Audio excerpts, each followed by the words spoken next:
So this is my 5-image story. So wind in its direction. Wind is formed by going from high pressure to low pressure, and it moves horizontally. The Coriolis effect, it makes things like planes or currents of air traveling long distance around the Earth appear to move in a curve as opposed to a straight line. So why air rises and descends?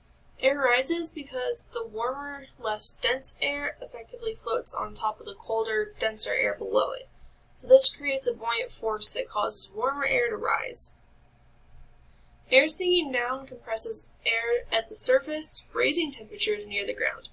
Also, where the air is sinking, it prevents moist, warm air at the surface from rising, where it would eventually cool and form clouds.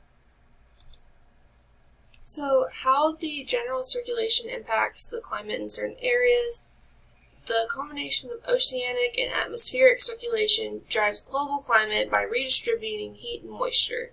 Areas located near the tropics remain warm and relatively wet throughout the year. So these are just some of the things that impact climate.